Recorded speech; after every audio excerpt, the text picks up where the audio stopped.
All right. 5, 6, 7, 8. Where was 1, 2, 3, 4? Yeah. Nope.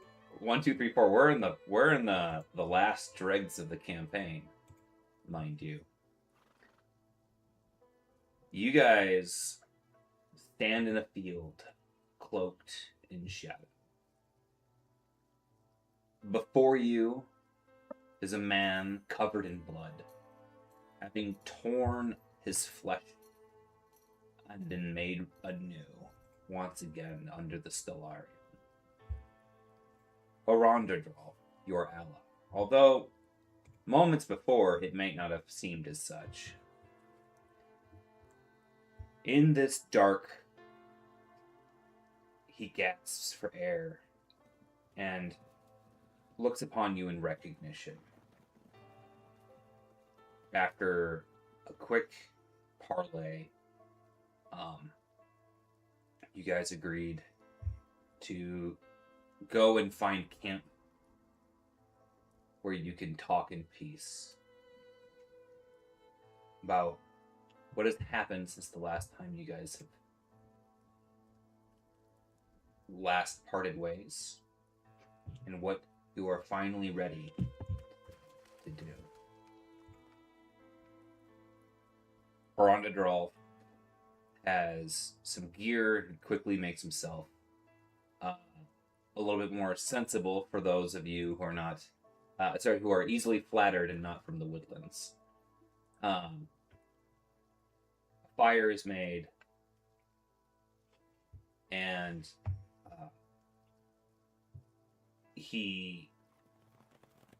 you notice that the other wolves and the gnolls that were within the proximity, it seems as if, and Nash, you pick up on this through some sort of extra sensory body language. He has dispensed with his pack, seemingly wanting to talk to you guys in private. But he is a man of few words. And so there is silence as he sets his fire. Is there anything the party would like to say? Horonderdral, we have returned to the woodlands to enact our plan to cure Cinder, and it requires your help. I forget, did we not already tell him about this plan, like, in previous sessions, or is this the first time he's hearing about it? No, he agreed to be a potential willing sacrifice after you guys' last conversation. Yep, that'll add. It took a little bit of convincing, but with his condition from the interaction with the ghouls, he thought it was best, having confused the call and the overwhelming presence of the call with the voice of Ibelig within him as well.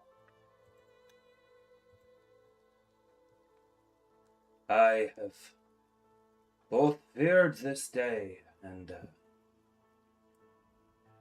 have anticipated its coming. I had grown weary. I had thought maybe you had changed your minds, that you had left me, and that you had left Cinder to our fates. He continues to break sticks apart and feed them to the fire.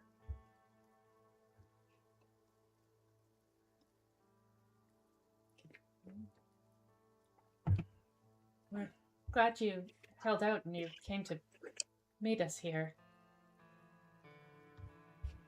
How fares the woodlands? How do you fare? Are you alright? Looks back up at you for a moment. You are not the only ones to have given me hope. I met that friend of yours, Wallaby.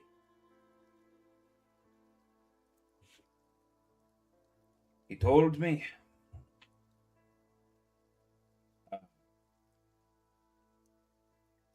sorry, one second. He told me sorry. I met Wallaby and his friend Rania Ashworth too. I was told that if I follow Wallaby's instructions, Rania would help with the cure for my condition. That's wonderful. So it is. But I'm afraid that is only one chance for me. That door closes the moment I seal my fate with you.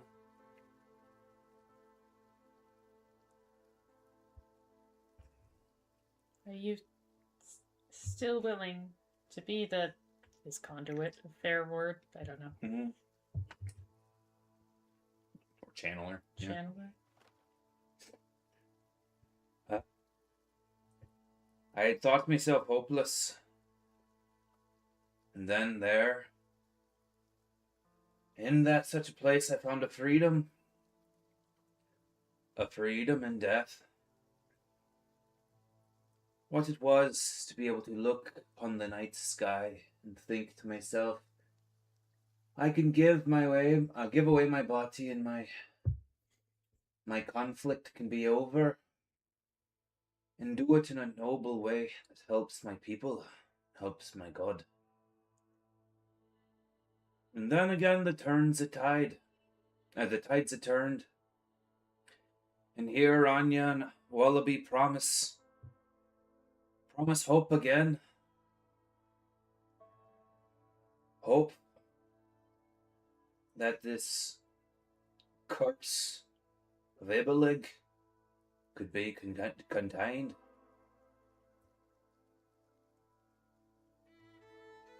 At first thought, I dismissed it, as I am a man of truth and honor. But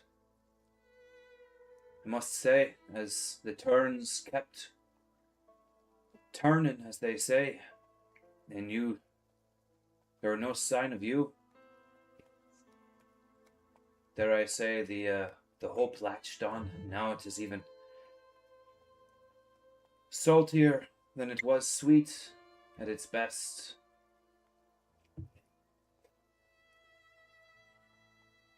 But have no fear. I am still your man. I've always known that my time here is but fleeting, as things always change, don't they, Nash?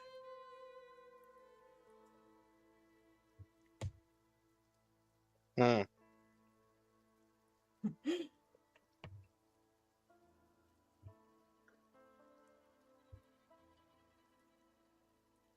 If I can find a way to die honorably, having served my kind, my kin, my kith, in the days and terms that I've had here, then I've got a perfect excuse to go to LA and meet her again in the Potencia.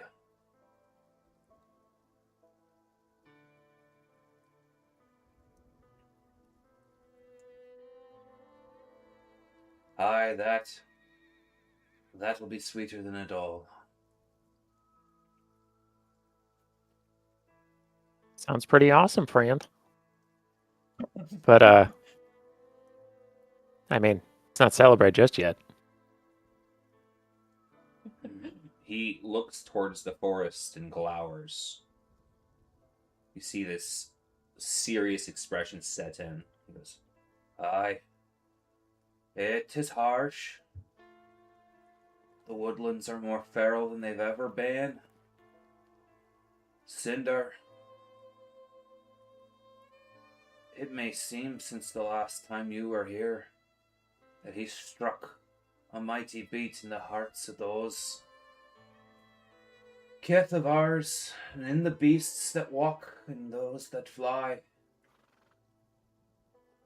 But I taste it in the air, and you'll feel it too. He's crested, and now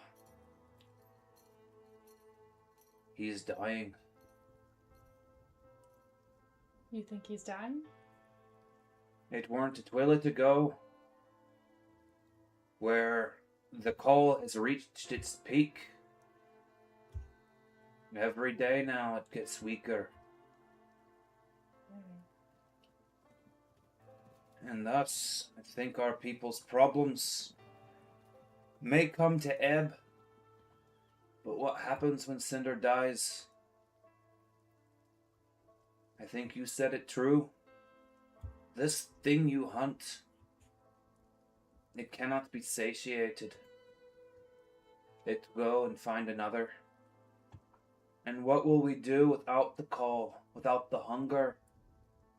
You already have shown that the woodlands, even at its fiercest, still the old world seeks to encroach. Without Cinder, it may spell the doom of the woodlands. I hope that we're not too late to save Cinder. You're not too late. There's still a chance you can do it. But I have to warn you, the path trod to get there has become more dangerous since the last. And I don't think we met on good terms the last time that he escaped from the wood.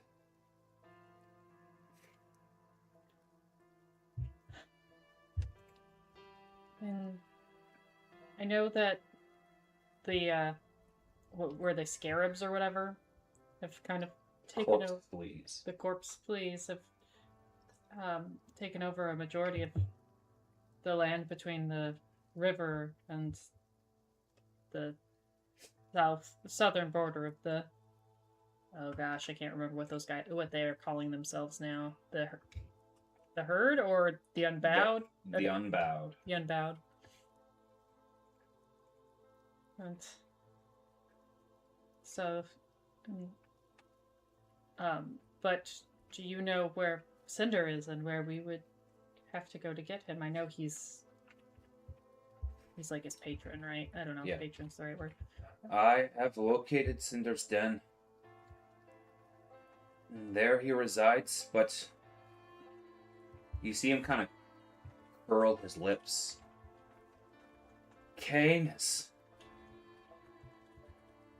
has turned to unnatural tactics in this war. With that consult at the Yggdrasil he's taken on.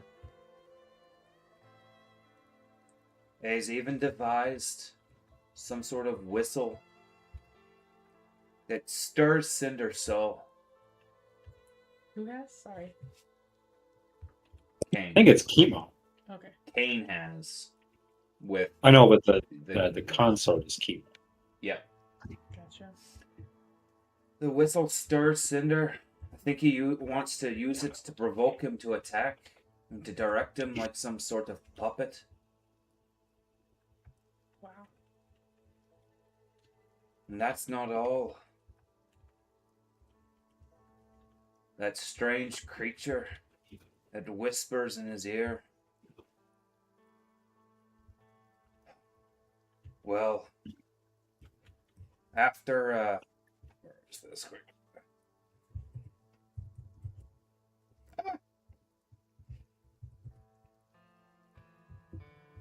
After Cain took on the Bodway crown and was acclaimed the apex, the consult began communing with Yggdrasil. Even experimenting with the bowed white crown. The strangest thing, Yggdrasil opened up. He fashioned in some way a maligned throne for Cain.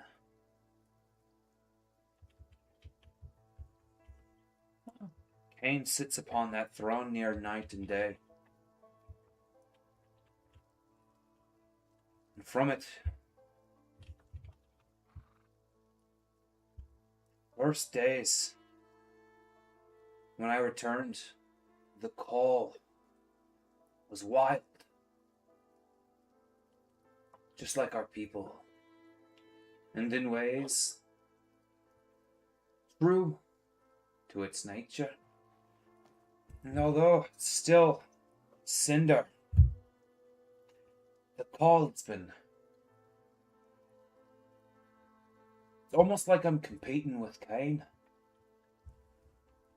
His voice, it touches into the call and directs it. I can feel such avarice in me. And not unkempt, but directed to the unbowed. I feel the call, turning my mouth to disgust, just thinking of those who would defy the natural order, those who would allow carnation to pervert. And I feel watched at all times in the wood, amongst the evertrees.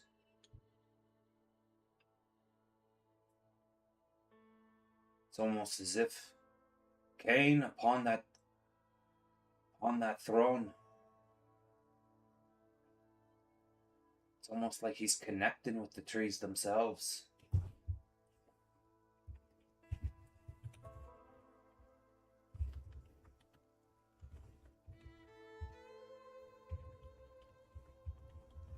That doesn't bode well.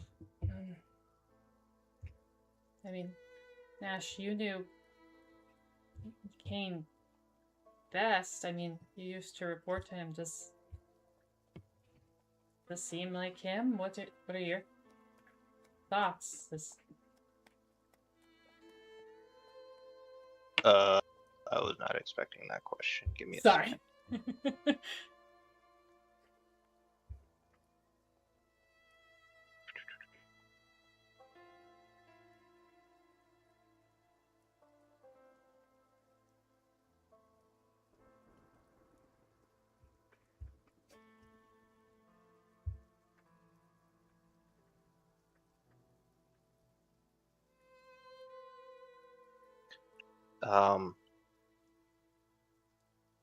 I didn't deal directly with him too often.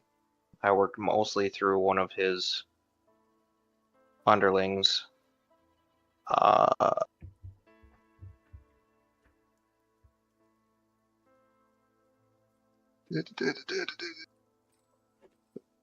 By Visela Bloom. Sure. But when I did have to deal with him, he was pretty cold and calculated. I wonder. Your overseer was Stefania O'Day. Vasilla Bloom was the person that was head is on a pike nowadays. Oh, I was reading that wrong then. Yeah. So this could be Cain really doing his own will and not just being twisted by the hunger itself.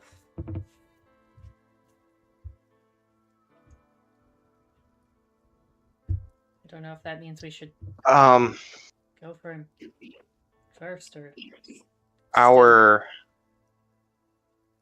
when I was still living in the forest, our main concern was outsiders coming in, not so much issues within the forest. Sure. I think it's safe to say that Chemo is definitely manipulating Cain Valak. Anything that he does is a reflection of what the Sons of Yin are trying to get out of the forest. And, with what we saw with Daniel, they're willing to do anything for the sake of their interests. And I think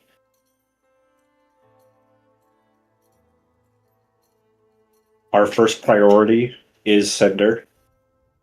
And we take care of Cinder, we take the bullets out of Cain's gun. Yeah. Okay. And after that, we murder Cain Valak and, hypothetically, and definitely kill Chemo. Yeah. I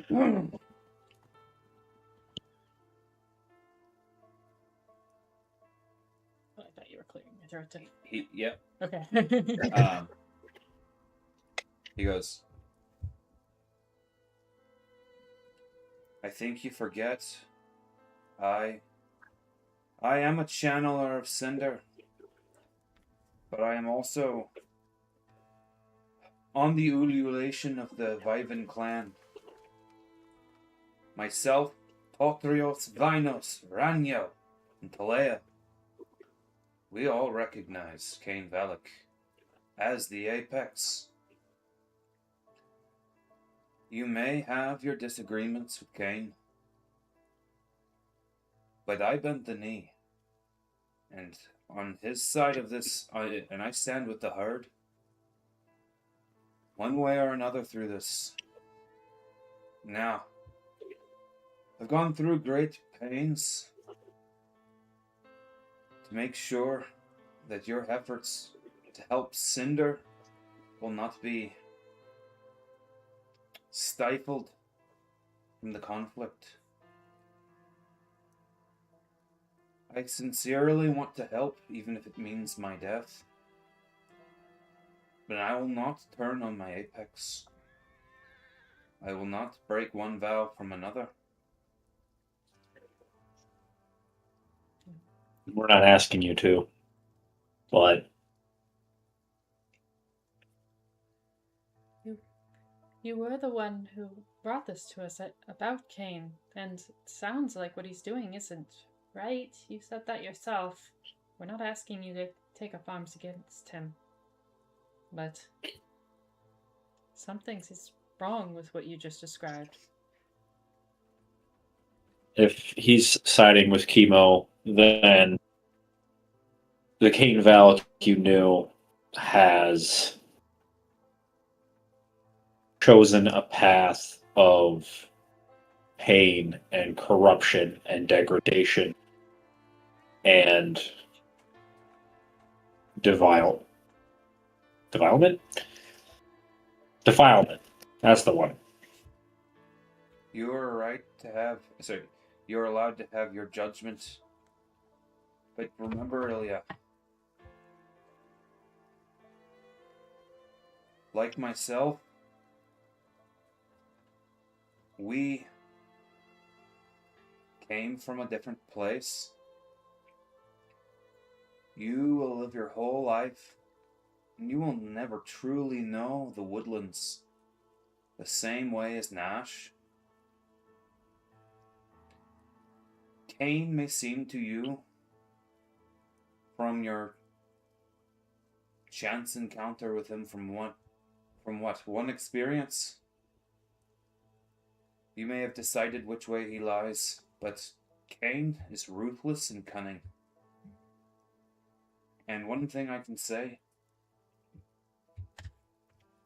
he may have turned the call to his own agenda.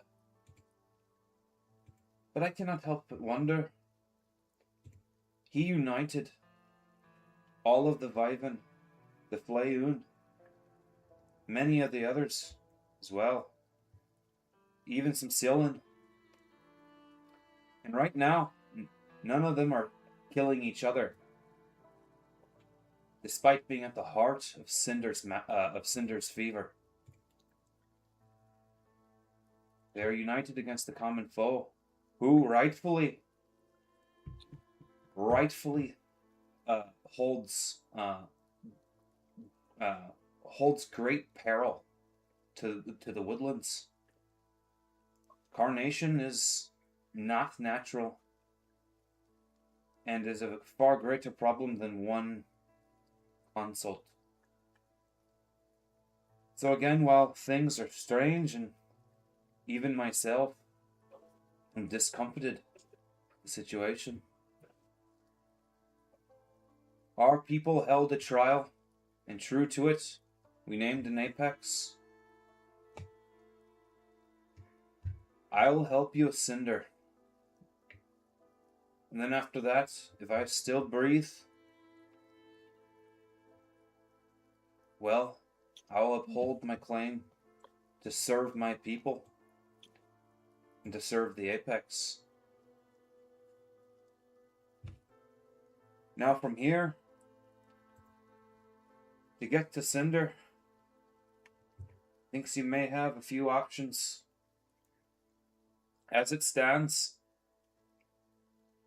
because I bent the knee, I hold respect amongst my people and amongst even the Flayon.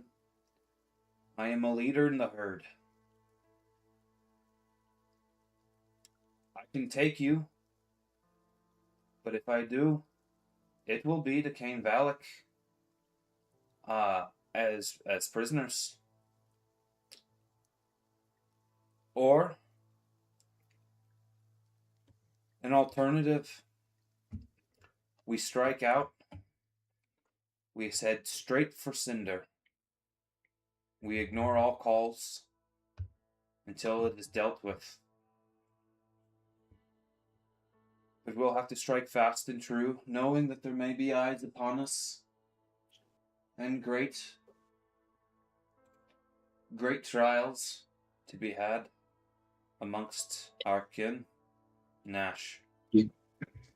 If you bring me to Cain Valak as a prisoner, it would mean my death. I am very sure of that.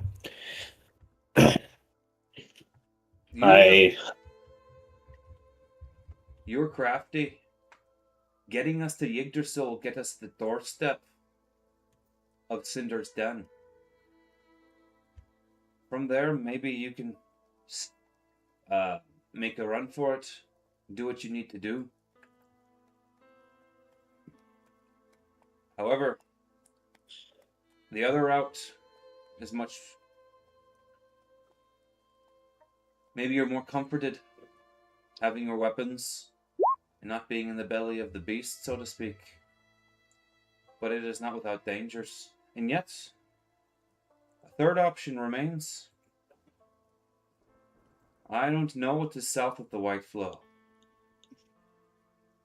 but the border strikes in much closer to Yggdrasil. Mayhaps your unbowed can get us access to the border, and we can make a much shorter approach outside of the eyes of Cain's. We see that map. Yep.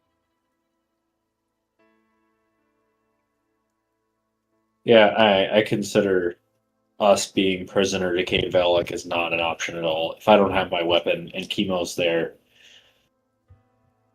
I will admit that it is not my place to cast judgment on conflicts with your people that have been going on since before my forefathers were even an idea. But my encounters with Chemo were more extensive, and his cohorts. And I can say that is something that we don't want to mess with. I'm going to put... So he mentioned the lair, so I'm going to put that on the map. Thank you. Okay. So basically he said, and I'm just going to take a pause from the conversation so you guys can look at this. Basically he said, you can come with me and we can just blitz to Cinder's den and try to make it there through all of the amassed armies and the basically enemy lines. But we'll be watched, probably, right? Mm-hmm. Otherwise, I can sneak you, social style, all the way to Yggdrasil. And then you guys could try to spring loose and get to Cinder's Den. Or lastly, as you guys know, there is the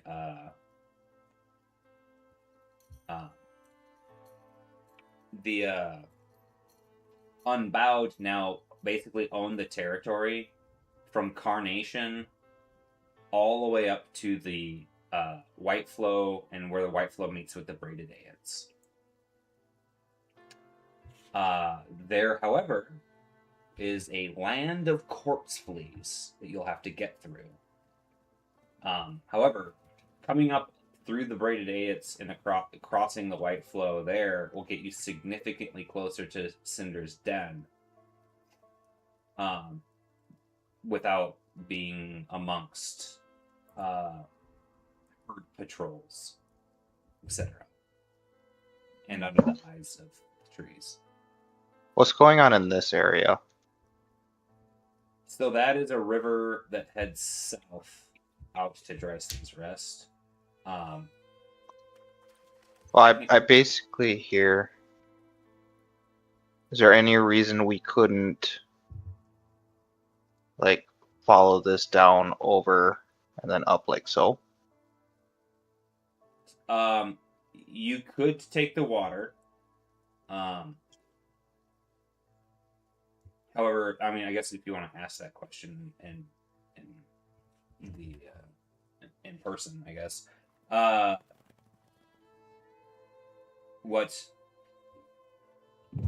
As you pose the question, Ronderolf mentions the White Flow. Hi, you could take it. But you've been at Lantern Port, haven't you? They ceased all ships because they weren't making it.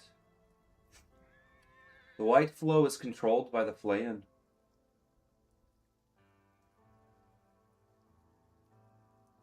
And it's the active border that they patrol. You'll be going straight down, effectively along no man's land, straight in the eyes of the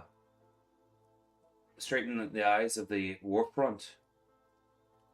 And on a boat, well, he just might be a sitting duck. Do they have any units to the map north? So if we were to travel from Lantern Port up this way, across and down. He goes, that is kind of the, that is near the route I was thinking. There's a, he goes, there's a Deerman clan I still hold some sway with. Fidel is the warden up in that territory, and I believe you might be able to hopefully find companionship in Stefania O'Day if she's ever had a liking for you.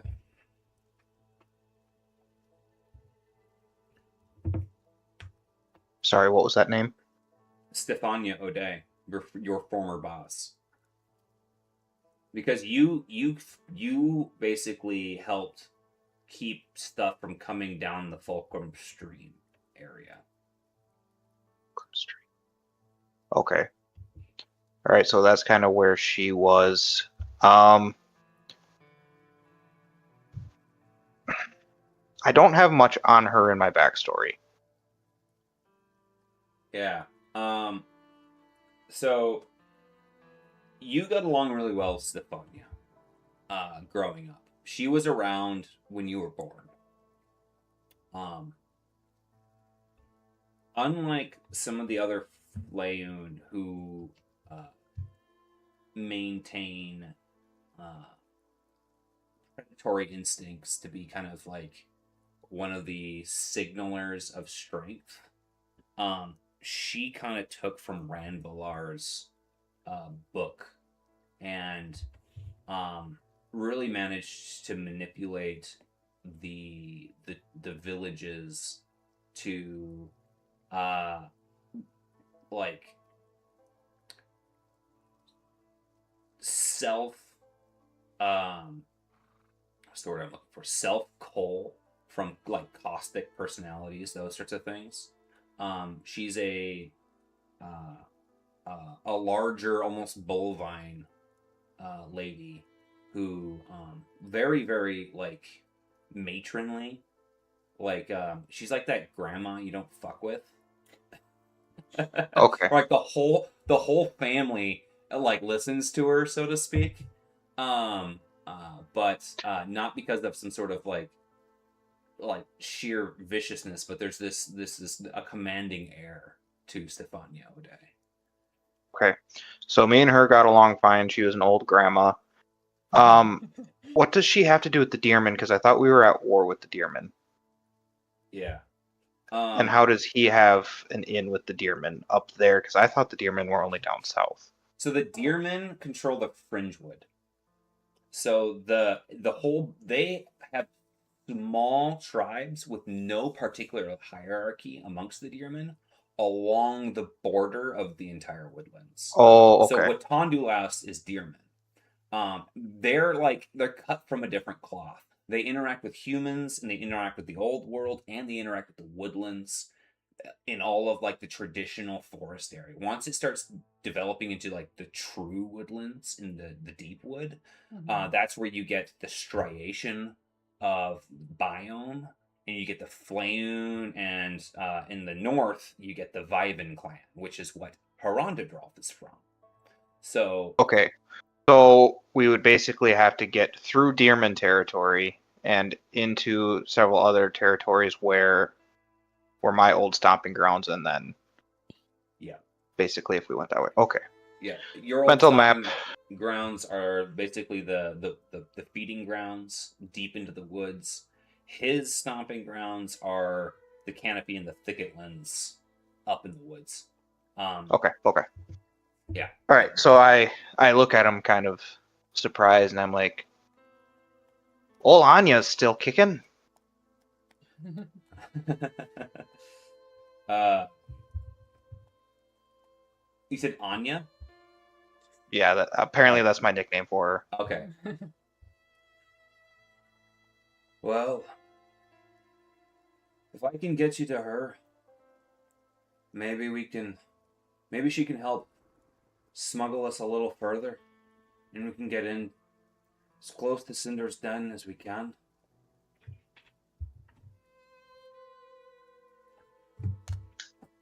Kane might have eyes, but the woodlands are still a wild place, and you see his grin start to develop. As a matter of fact, I should wait for Sarah to come back.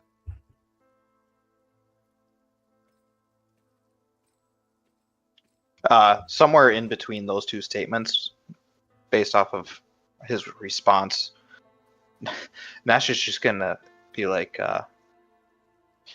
well, I sure hope that old cow hasn't gone mad. Mad cow disease. I know she's spoken to Kane. Her name has come up once or twice. She's not on the forefront, and that does bode us well. We need as many allies as we can find along the way. And while the troops will be sparse the further north we go, Kane might still be able to direct them to us. And so it'll take cunning, it'll take speed to get to where we want and be alive to carry out our design. And the whole way, we'll have to fight the hunger itself. I cannot shield you from it. I need my strength for when we get close. That being said, I can guide it. Well, thankfully, we have brought some items with us to help us stave off the hunger, and we know what to look for in the forest to recoup those items. Good. And if it comes that you need to succumb, if there is a time that you need to succumb to it, know that with me as your pack leader, I can help channel it into you, and it will not be antagonistic in the group. So, with Heronderdal, you can choose to become one with the pack. Instead of the usual effects of the hunger, the following is the new kind of like tree of effects. Each time you succumb to the hunger, you fail your daily check, you must lower either your intelligence or your presence by 1. Oh. If your presence hits 0, you don't know what to do with yourself in the pack, and you default to the alpha's orders and habits. If your intelligence hits 0, you are no longer able to use tools, including weapons. You can become barehanded, essentially. However, My bare hands are weapons. they are, and your teeth. However, the first time you reduce your intelligence or presence from the effects of the Call of the Hunger, you gain the Shapeshifter talent. Oh. Then, every time from then on out, you can gain that you lower your intelligence or presence by 1, you can gain one of the following talents: Hunter's Quarry, Attack of Opportunity, Ambush, Sneak Attack, or Distracting Behavior. After picking either Hunter's Quarry, Sneak Attack, or Distracting Behavior, you can get, for a subsequent follow-up, Hunter's Quarry improved, Sneak Attack improved, or Distracting Behavior improved. Oh. And I'm going to copy this and put it in the Discord.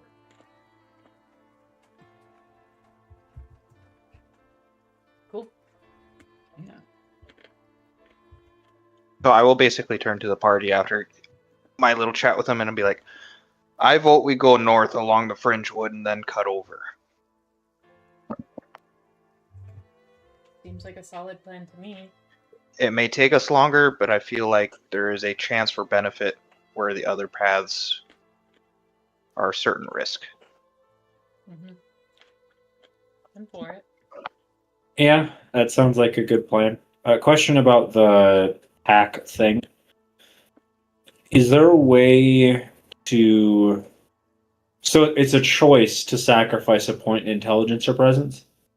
Or is that the result of a failed discipline check?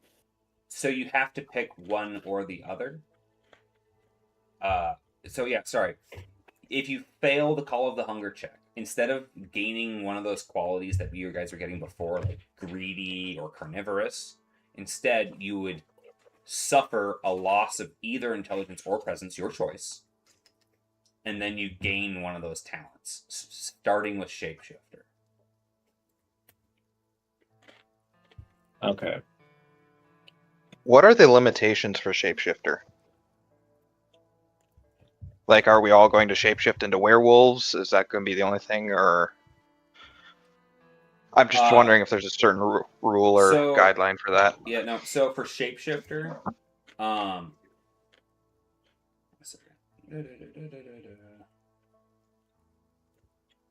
Where is this?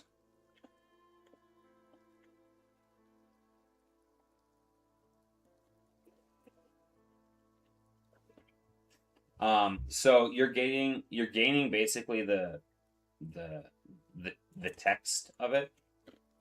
So when your character is incapacitated due to having exceeded the strain threshold, they may spend a story point to undergo the following change: heal all strain, increase your agility or brawn by 1, so on and so forth. Increase your damage by 1 for unarmored attacks.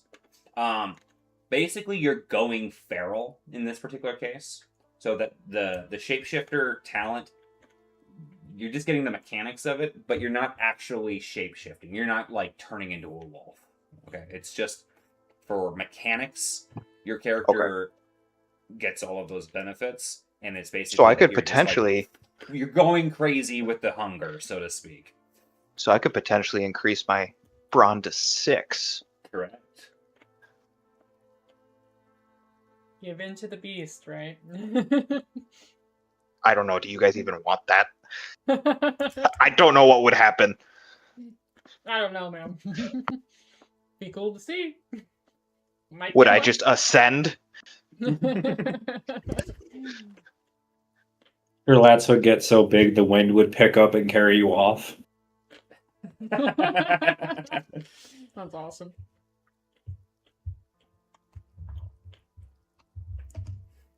But at the same time, because I get more massive, my size matrix comes into play again.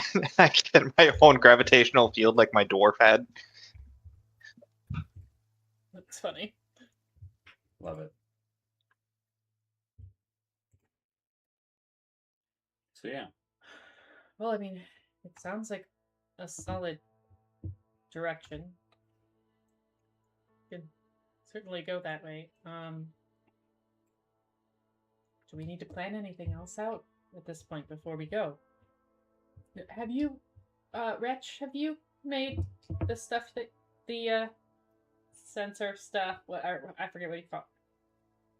Yeah, I made some of it. Okay.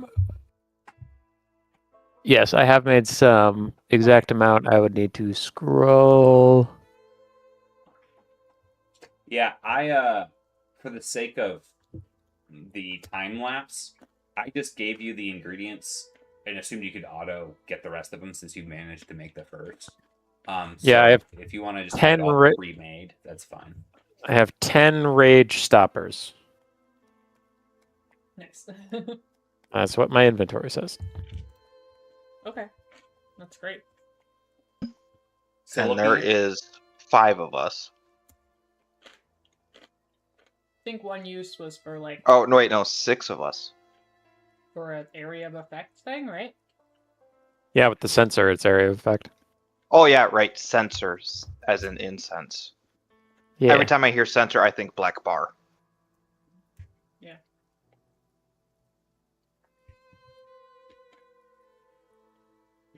You guys are actually.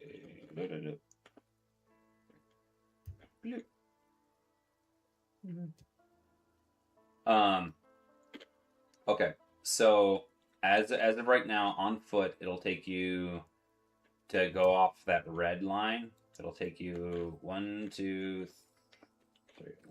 3, 4-ish days up the road before you cut in. And then it'll take you to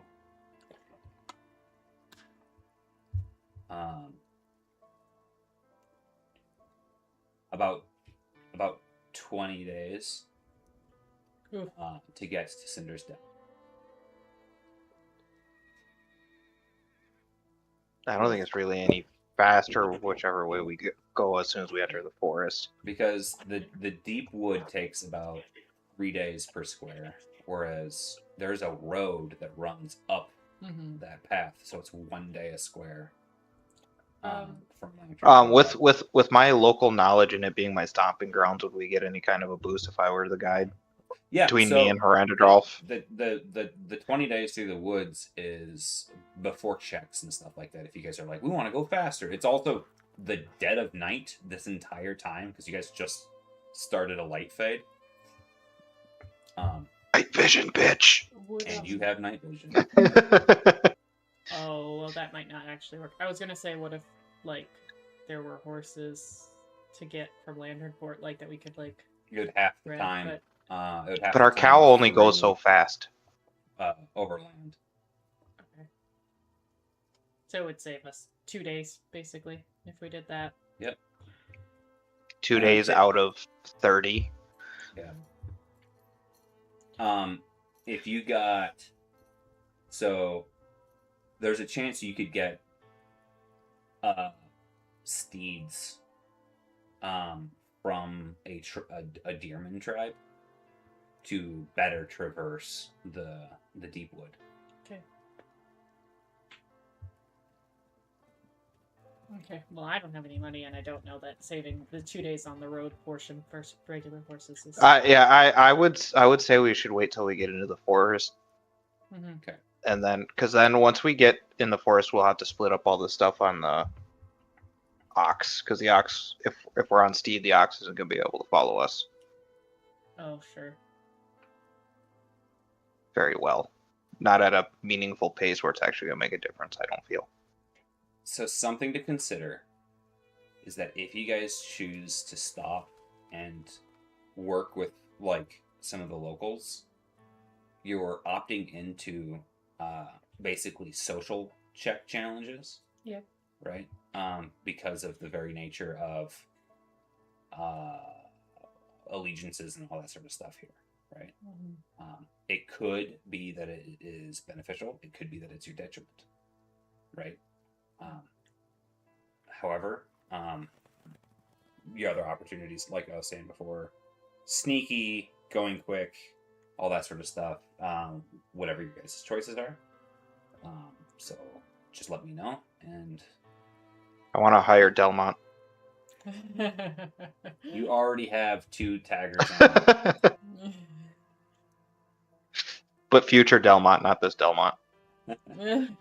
Yeah, not this, like, level 1 bullshit.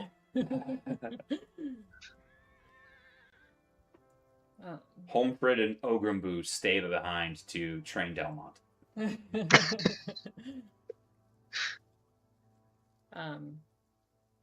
I mean, I don't know. It sounds like you have connections, Nash, to these folks, so maybe it does make sense to try to talk to them. We're not really known for sneaking. If anything, I would like to at least attempt to make contact with Anya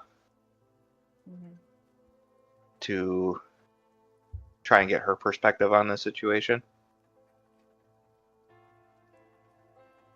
And I mean, everybody in my, so to speak, village looked up to her.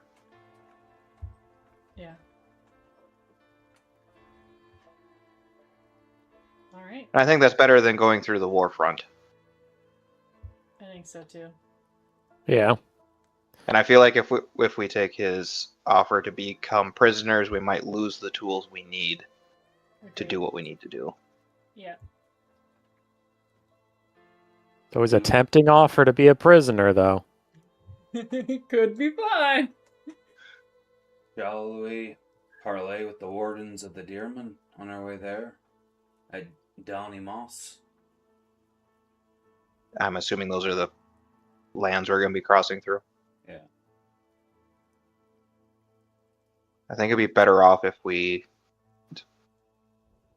let them know we're in the area. So maybe we can get them to not screw around with us as we're traveling through. Yeah. We're really bad at sneaking. I'm just gonna say it again. So there's while Nash is like sitting there and he's just breathing so loud you could hear from miles away.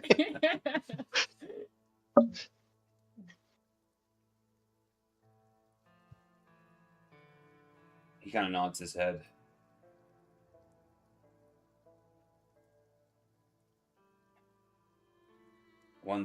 He goes, one thing. Downy Moss is a small, quaint place.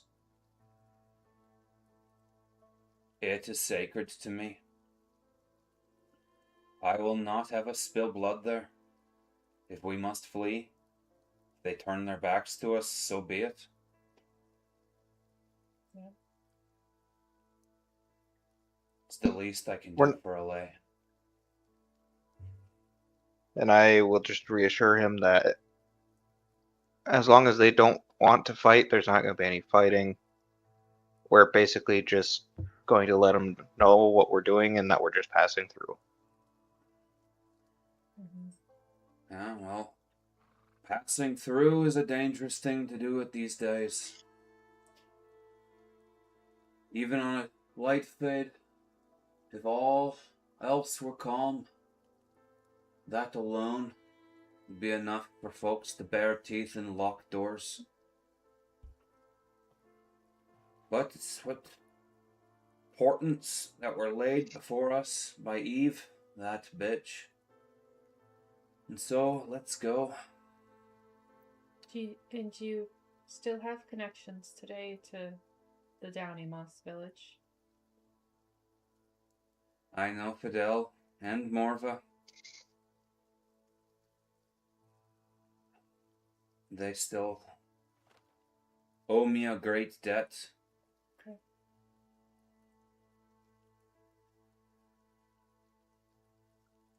All right.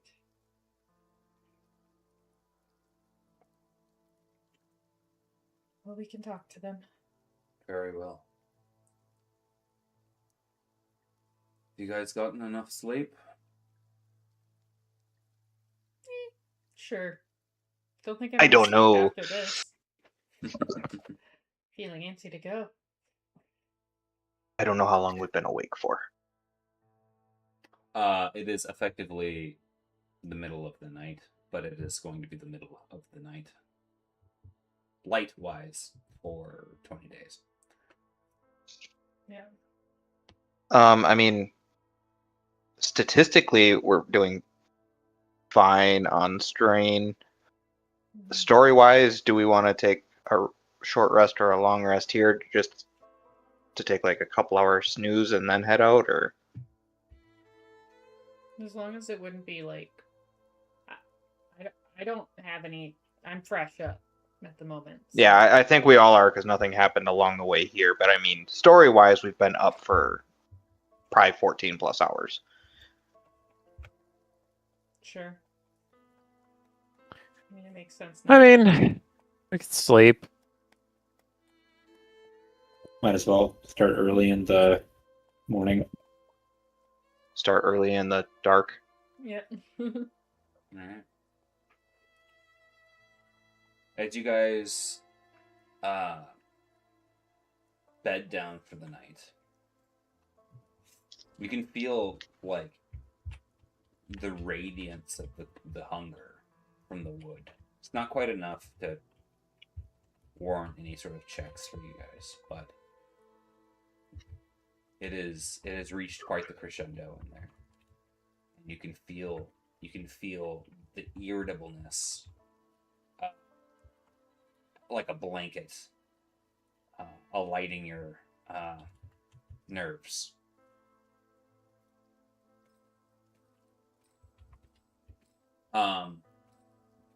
Rondadrolf has gnolls and wolves guarding the perimeter throughout the night, so you're able to sleep what you can. And eventually, you guys all wake up and set off down the road.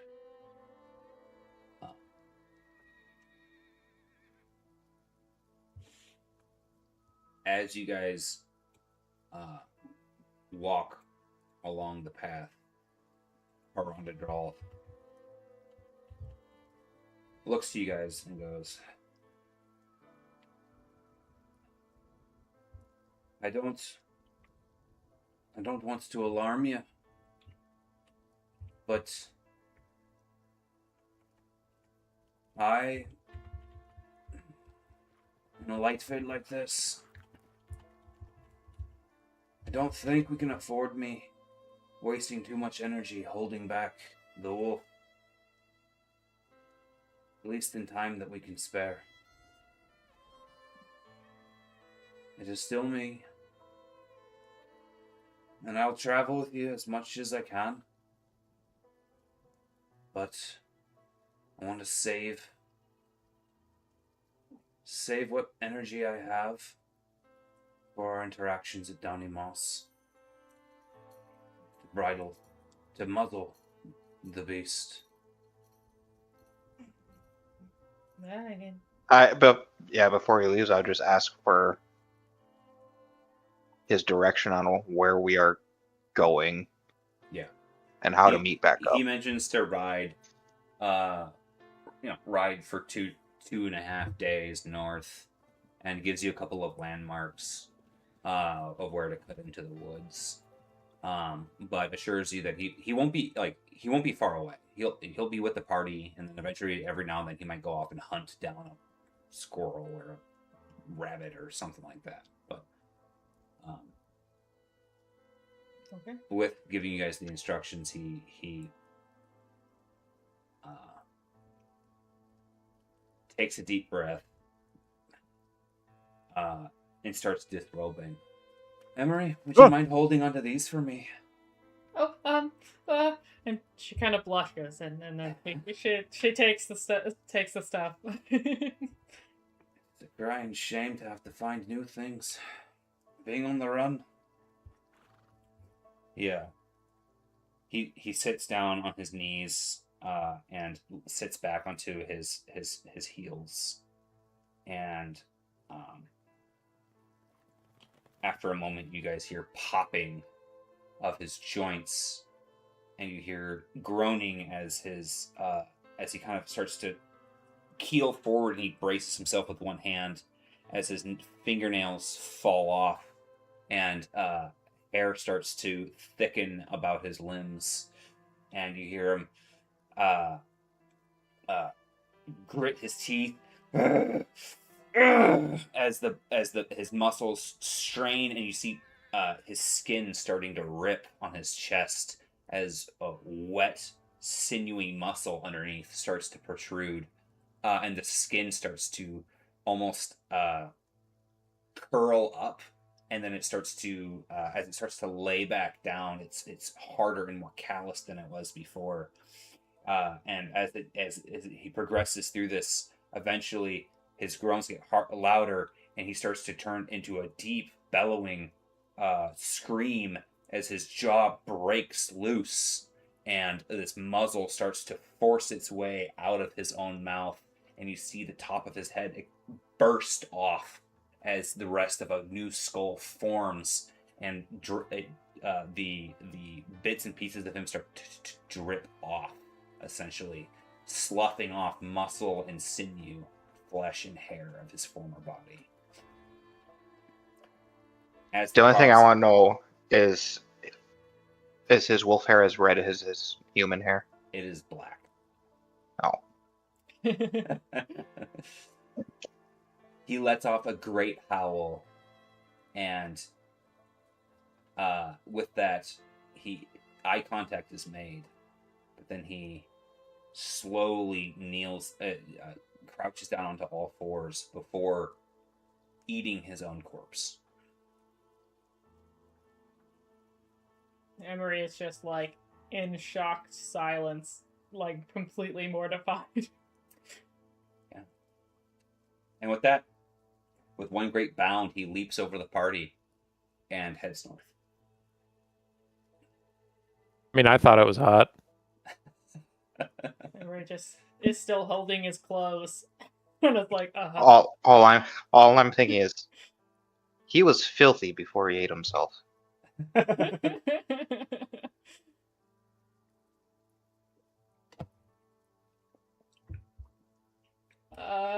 The travel north is harrowing. But it's harrowing in almost like a comforting way. It's the dangers of the road that, Wretch, you've known since you were a small child, being told stories in the back of a wagon with your kin. It's the crispness and certainty that that evil takes wing in the comfort of the night, where the god Ada has no claim. And as you travel, Ilya, you too find, solace in the dark coming from a place where it is almost just as familiar as the day. Throughout the night, you can see shapes in the sky moving in ways that is predatorial. Creatures scanning the land. Volg and things much larger. You hear the sounds of the unnatural as you travel down the road.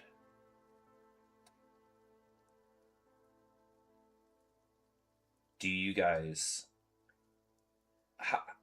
How do you guys travel? My gut says go fast while we're on a road.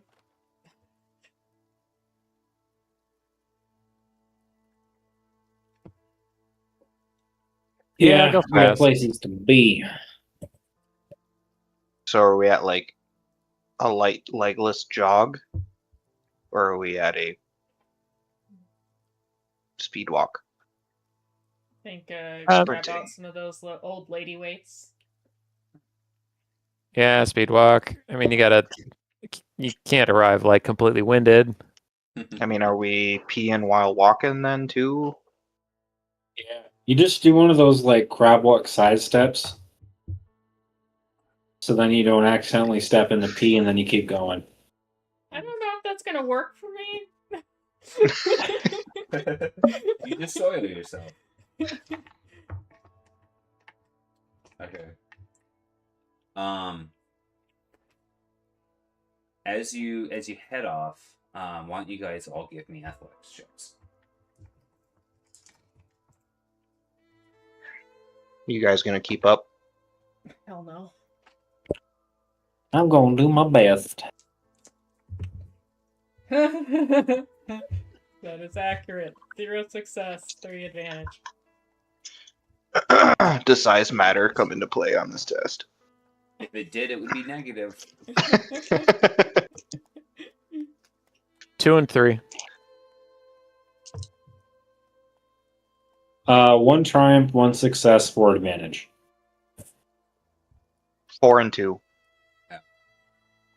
As a party, you are able to balance each other out and keep a brisk pace. Somebody's carrying Emery's backpack for her. That's what that sounds like. Emery, you feel that with the energy that you get from your necklace, you manage to find a well of stamina that you had not had otherwise. So that thing is just on for the next 20 days. Oh, wow. Okay. That's right. I get 4 boosts to witchcraft. That's cool. Yeah. And I think you get like either a free story point or a free heal of 6 strain, like once a Negate day or something. despair once per combat from certain entities and once per night. When did you get a necklace? The story point or 6 strain. I found it after the fight, the last fight. Oh, She took it from Daniel Yeah. on Kanan. After about a day and a half, 2 days, you guys kind of cut in towards the woods, and after basically the first night on that you bed down again, Hrondadolf meets back up with you, but he never leaves wolf form. He dragged a whole caribou to the to back to the where you guys were. Basically, not even seeming like having to like drag it. It's just that its legs still touch the ground, and he does not sleep. He consumes the caribou while you guys sleep, and then it's Oh, he ready doesn't even to share it? bound up again. No, like anyone gets close, he kind of does the thing like a dog with a bone. Is he a werewolf or a werepig? Watandu last is the werebore.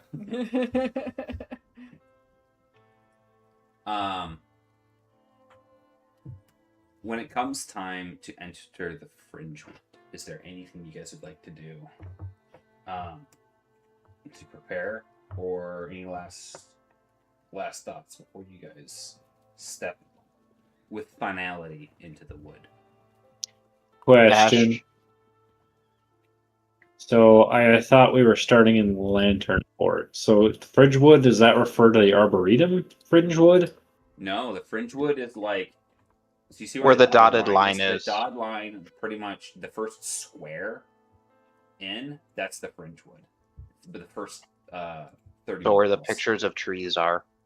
So we're Right, like well, I getting into figured this. that. But when you say Fringewood, I just think of the woodlands north of Carnation. Okay. Just wanted to It's clarify this that. all the way around the entire woodlands. So, question to Amory and Nash. Is there anything in the woods that you're aware of that's not allergic to fire? Fire ants. Ah, that's a good start. Fire seems like a pretty solid choice for most things in the forest. Rocks. Give me a knowledge nature check. Yeah. I have native citizen. Can I give her help? Yeah. You can give her 2 boost dice. Yeah. Triumph, 3 success, 4 advantage. I'm guessing Fleam Atronox wouldn't. Fire is a good choice. Water, as far as like there are some like bog sprites and stuff like that that would be relatively okay with water. Sorry, with fire. Boglooks and other creatures that live in the swamps and in the shallows of the Fulcrum Stream and the Diaphanous Wind, for instance. But for the most part, there's not a lot of things that are like immune to fire here. There are some fire bugs, which you guys have seen down when they had the Great Fire in the south. Mm-hmm. And then also, weirdly enough, you would know corpse fleas are attracted to fire, but are not immune to fire. So maybe I'm going to keep it on lightning. I feel like stuff that's not immune to fire is also going to be allergic to lightning, and I can still stun with it. So Sure. I'm going to keep the affinity on lightning. As far as what Nash is doing, like I imagine we take like a short breather before we go in. And if you look at Nash, all you see him is like, he goes through periods of closing his eyes and scowling really hard, like furrowing his brow and then relaxing and then just doing it again and relaxing. And what he's doing is he's trying to exercise his brain because he thinks it works like a muscle in order to resist the mental Nice. effects of the hunger. Love it. That a boy. All right. You guys cut in to the woods, and Ronderolf slows to a stop, and he goes through his whole change again, wanting to make sure that he's not in a mute state when he comes across these villagers, wards of Downmoss.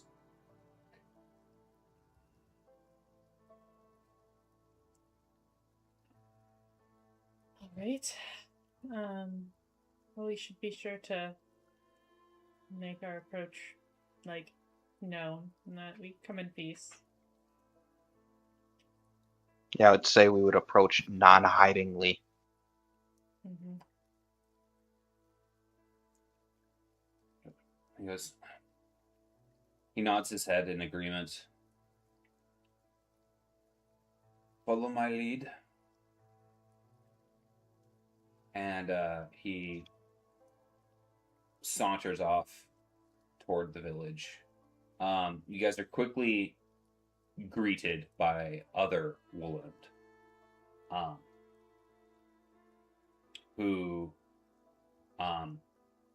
despite Arondadrov's words, are met with with weapons brandished. Mm-hmm. And very quickly, Arondadrov speaks to them.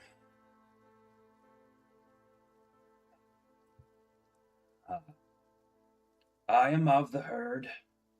You dare brandish blades on one of the ululation? They look at him. You know our charge.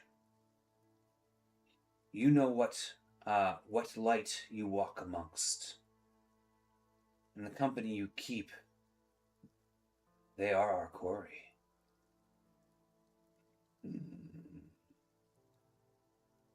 I have took to the lands of the old world. You know that I have prevented the predations just as much as you, despite being Viven. Do not test me. This is a matter for your betters. Take me to Fidel.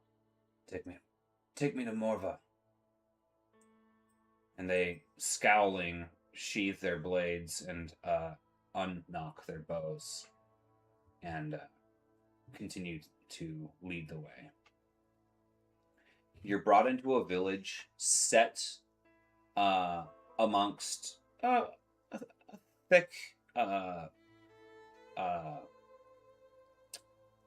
don't want to say a field, a land thick with shrubs and bracken vegetation.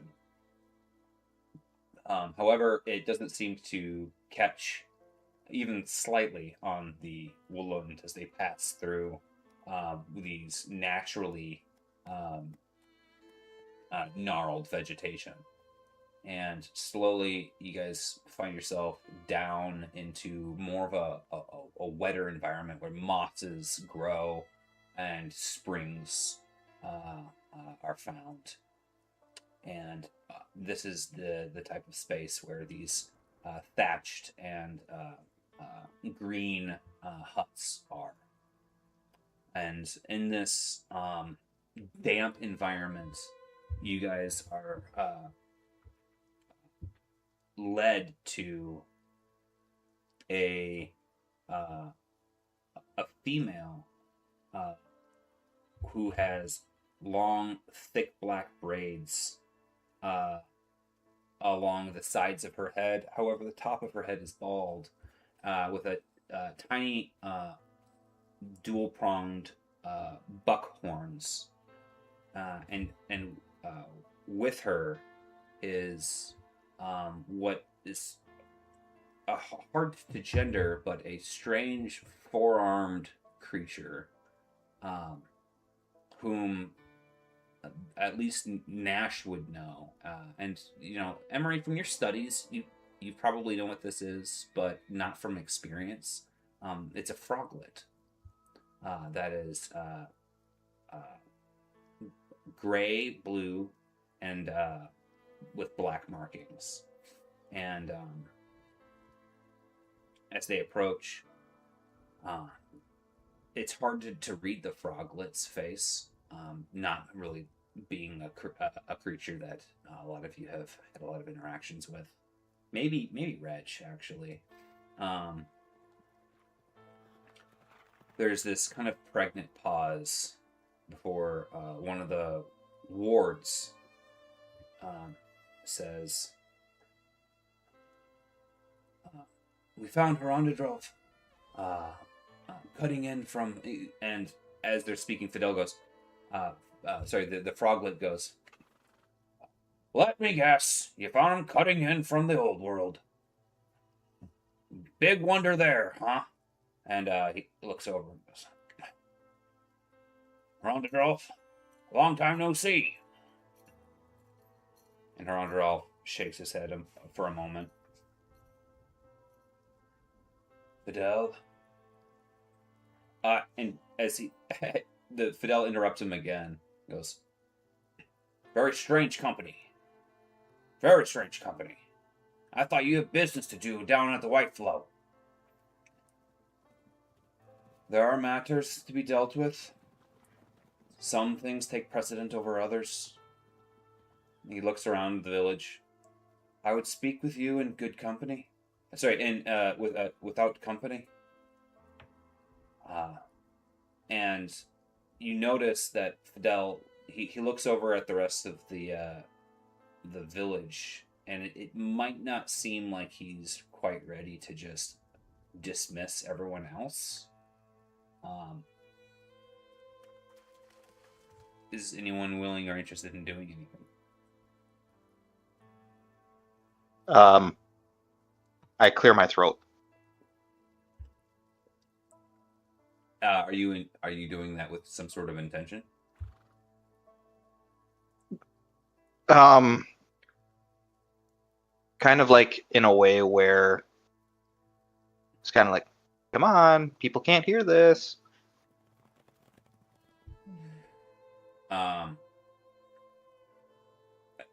As you clear your throat, Herondadrov goes, "I have left the rest of my pack, taking but one. It would only be fair to return the gesture. I'm gonna have Nash. Can you roll a either a charm or a leadership check?" Oh boy. Oh boy. He's not intelligent. Let's see, charm Yeah, presence. or leadership. They're both the same test, but I'll be doing leadership because I got 1 point in it.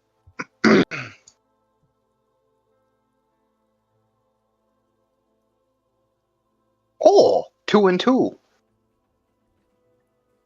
Nice. Morva goes, "Wards, see to the dogs that they get bones. And while you're at it, you might as well make sure that no one else slips through, huh?" And with that, they go off to attend to some of the other folks. Fidel looks to you guys, and Morva goes, "I don't think all of these need to join you. Our huts are rather small. Please." And she gestures, why don't 3 of you come with me?"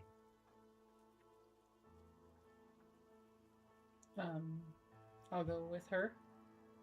Okay. The only reason I feel like I should stay is because I'm kind of from the area. Mm-hmm. So I might have better understanding of what's going on. You could have Ogrimbu and Homefrid go with Emery. Oh, they count. Well, in that case, then I think Emery should be one of the people to stay because she's Wollund. Sure. But that's up to whether or not the other 2 feel like they need to be here. I like to be places where things are happening. I mean, I would like to, but I'm also very clearly an outsider. That's fine. I'll go with the other crew, and I'll warm her up a little bit. You know, Okay. with all my charm. The divide and conquer tactic. Got it. Yes. Morva looks at you and her ears kind of work sideways as if she's trying to pick up on anything else in the area, and leads you to a small area with a dining table. There's a pot of food, and she goes, "Here, enjoy guest right," as she sets food on the table. Oh, absolutely. And is there anything I can do for you while I'm here? Yes, you can tell me while you're here. Yeah, absolutely. Oh, it's a bit of a tale if you've got some time. I'll try to keep it as short as I can, but... And I'll set to kind of like eating with her, and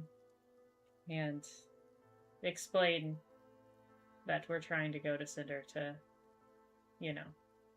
to heal him and fight back some of the hunger, Yeah.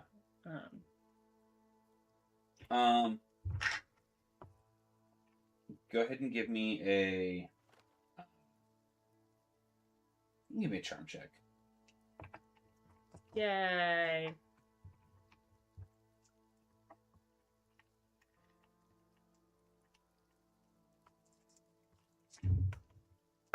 Oh, I only got 1 success and 4 advantage. I want to use my horseshoe. Okay. Let me roll 3 of my dice. I got 3 success and 1 advantage, so... That changed a failure to a success. Yeah. Meanwhile, the froglet leads the others down to the there's a small pond, and he walks out, and you hear the resonation of the sound of actually no, you don't. It's still. It's eerily still. And he looks over at you guys expectantly. What's up? I was just gonna say, as we're like walking down there, if there's like a clearing a little ways away from where Herondadolph and the toad come to a stop, I'm gonna kind of like signal for us to go over there, so we're not in their space. Okay, you guys are basically trying to get into. But we're still in the theater seats, not on the stage, sort of thing. Correct, but still within like range if we are called upon or whatever. Yeah. Okay.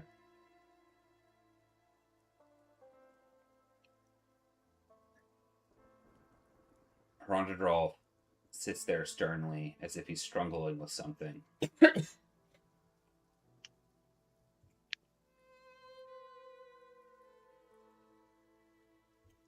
I'm going to ask something of you.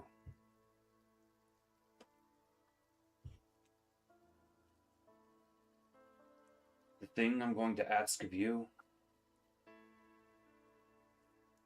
isn't fair.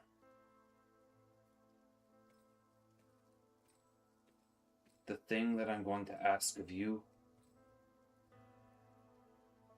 may seem a betrayal, but it is a thing bigger than you.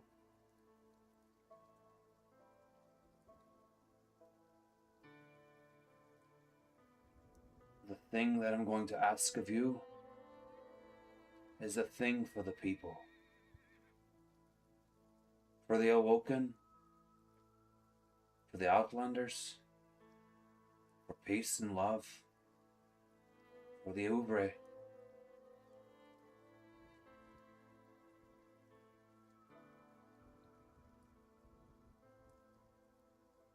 These are my words, but you know from when they stem and why you owe me a debt. I have never once harbored any ire to exact upon you. Vengeance for my fate. I've never held you accountable for a lay. I know what it is to be a leader.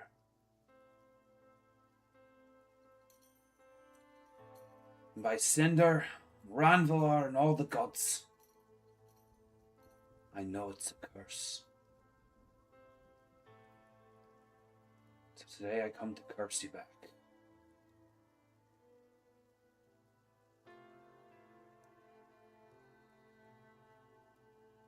You're gonna help get us across the Fulcrum Stream.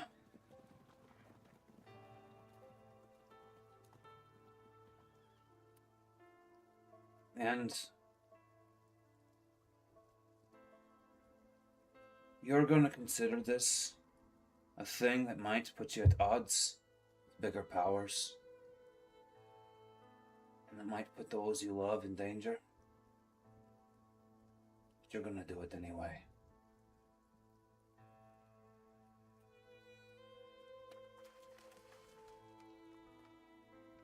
Don't worry about vengeance. I go to my death. Don't worry about what is right for your people. For our cause is just. And it may be a thing that stamps out all of this. This odium upon ours.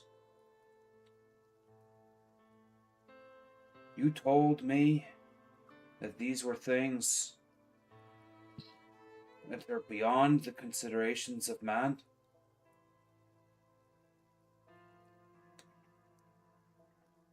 And I denied it. I fought it. And here we are, many turns later. I am a grief-stricken man, but I knew you and Lay were right. Don't fight me on this. I promise in turns, you'll know this was right too.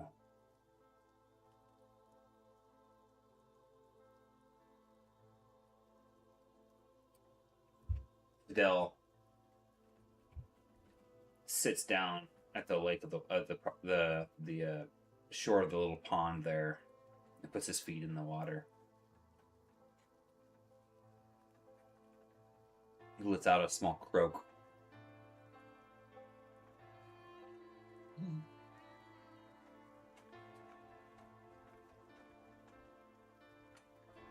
We'll circle back to Emery.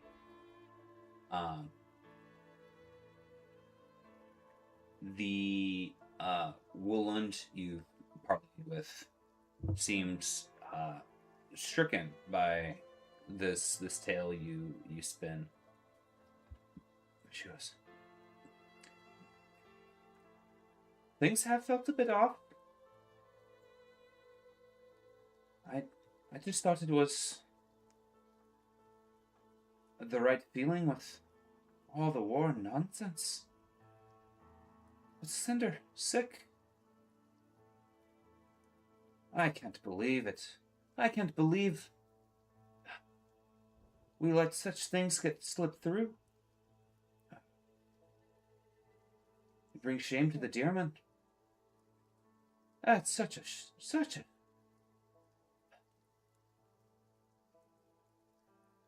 It breaks my heart. It's not the Deerman's fault by any means. I don't know that it's. We can point the fault in any one specific direction, but. She points. She goes, no, not anyone's direction. It surrounds us here in the woodlands. It's folks like you and you. She points at Pomfrid and Ogrenboot. The things you do to your lands. It's embarrassing. It's a shame and it's an affront to the gods. You dig at it, looking for spoils. You smoke it, you grind it up and you make it yours, you bend it to your will. And look at what you have. You rot a sickness. Something to bring gods to their knees. Oh. You forget I'm a Woodland too. I may not be from here, but I live with the land as well. And all that we want, all of us who came here, including these two, want is to help cure Cinder of this disease so that the woodlands can return to what they were before, return to the natural order of things. And all that we're asking is that you let us pass through here in peace so that we can go heal him. Please. She kind of does one of these and goes,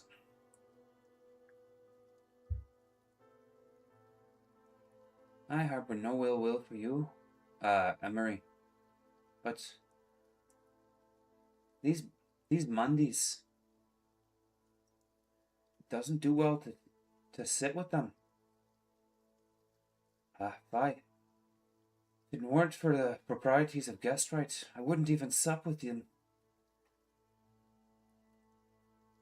These Mondays are here to help you.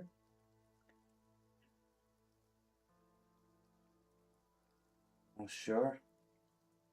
Judging by that one's face, and that one's silence. What did you have to do? Pay them?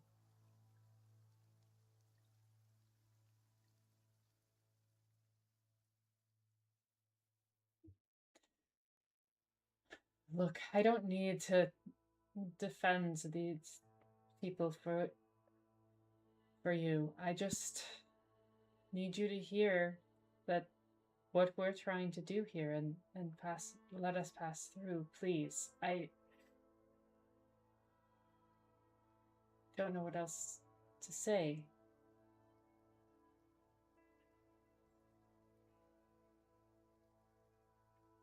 She goes, I'm sure it's all gonna be settled fine. The sooner you get out of here, the better. Downy Moss doesn't want trouble. And with that, Heronderdolf has walked away from Fidel back to where you guys are and said, all that has needed to be said has been said.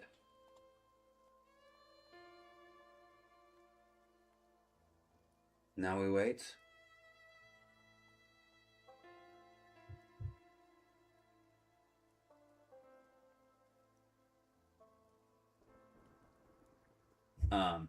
And we're gonna take a quick 5-minute break. Okay.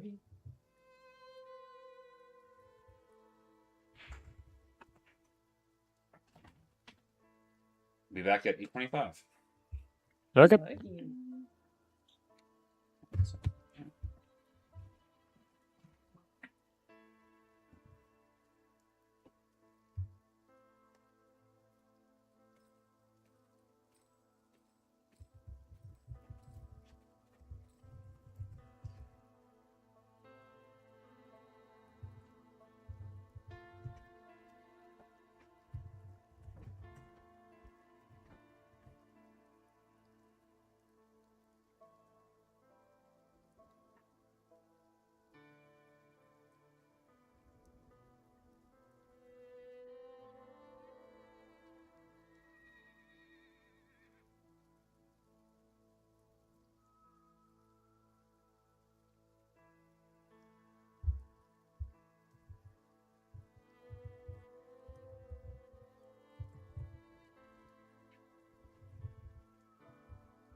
Hey, Josh.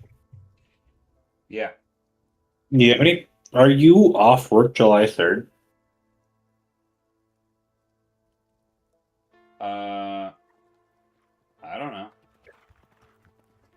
Maybe? Is that a Friday or? Yeah. I'll have to take a look at my holiday calendar.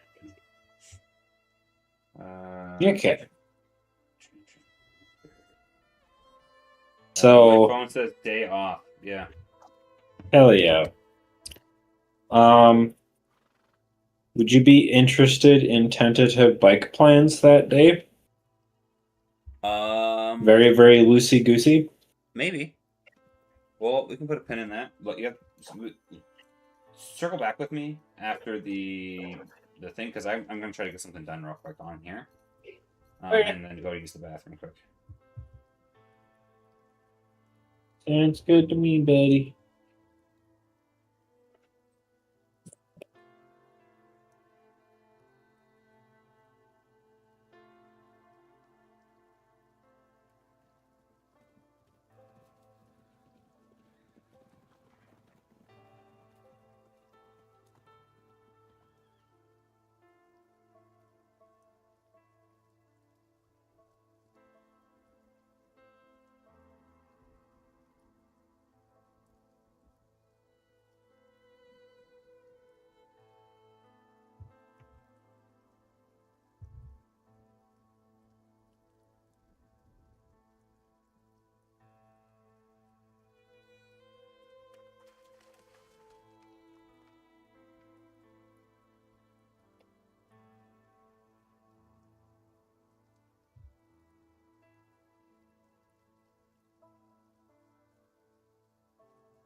I am big. Have you guys seen the Legends of Avantasia, I think it's called, on Facebook? No.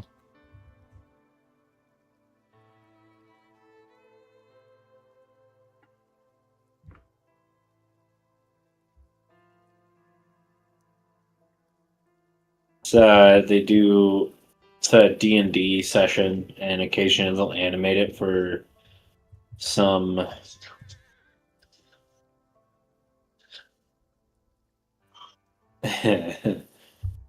um, Legends of Avantris, that's what it's called.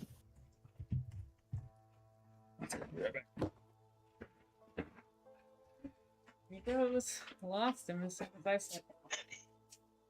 Well, yep.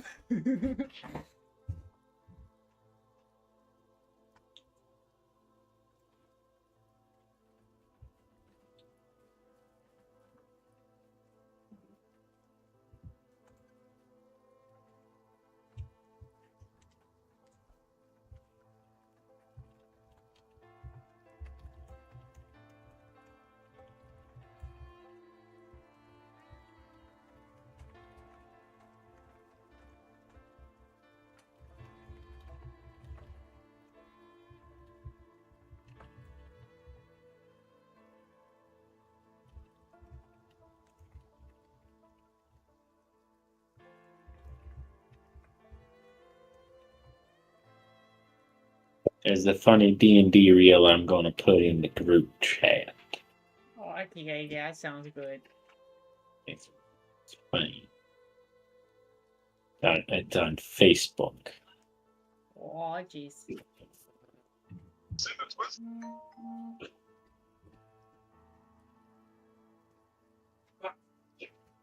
There he goes.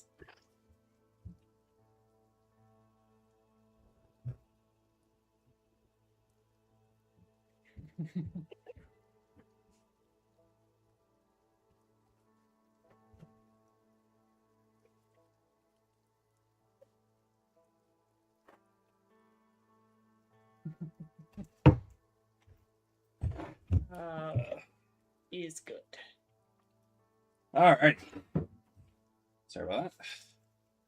All good. After a long pause,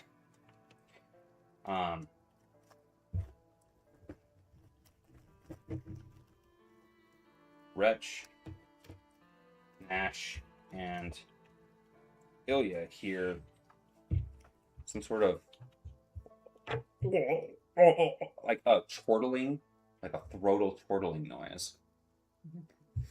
And Fidel walks back towards the village.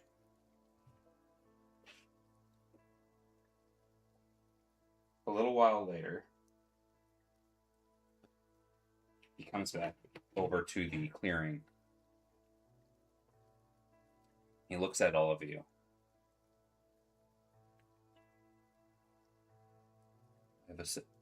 I've assembled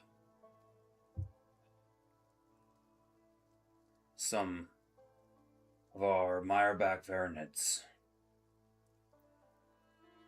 I shall help you get to wherever you need to go. It's about all of the ones that we have.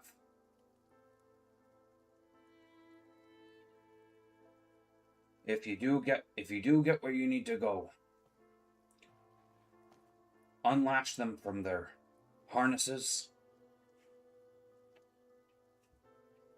That way they can make it home. Brondadolf kneels down and he looks at Fidel face to face, one knee on the ground, and after a moment he actually leans forward and touches foreheads with him. Pulls back, nods to him, and walks back towards the village.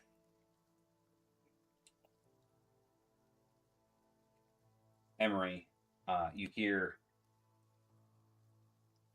over your shoulder, Morva, quit pestering them. They'll be leaving here soon enough. I had Corey start rigging the Meyerbacks already. Meyerbacks? What do you mean the Meyerbacks? We don't have enough for all of these folks. They don't even know how to... I won't brook any other... he goes, I won't brook opposition on this. We can talk more after they go. And you can see that there's some dissent, but a few people have worked to wrestle with some rather large reptiles nearby. Nice. Where did that go? As you guys look over, you see these blue and green colored. They almost remind me of really large iguanas, except their skin is a little bit more taut, like an eel. Less wrinkly. They're probably the size... Their torsos are probably the size of, what is this? Probably about 5 feet long. And they've got a tail that's probably about 7 to 8 feet longer past their body. And you see them kind of like bounding, almost like dogs. And a couple of them are fussing as a couple of Woolend are trying to get these bridles on their faces as they're wrestling them together. But these look way too small to ride. Still, like maybe Emery, actually maybe Wretch, but you see is that they actually start lashing them together in pairs, and they have almost like a rope harness between the two, and they unfurl what appears to be like bamboo wood. And it unfurls into this, basically a small sled. And so it appears that they're giving you guys these Meyerback Varanid chariots, essentially. Emery lets out a very, very girly little squeal and goes, I've always wanted to ride one of these. Oh my gosh. Oh, may I who's this one? Who's this one? And she just very excitedly starts asking for all of all of their names to the people who are putting on the. What you find is that Downey Moss Village is pretty against naming their pets, because they're more like livestock. That's okay then. That just means you get to name them. I'll figure out their names then. That's fine. I'll get to know them. Hi, little buddy. One jumps up to snap at you. Give me an animal handling check. I'm a little rusty. It's been a very long time. My brother was always better at this. Anyway,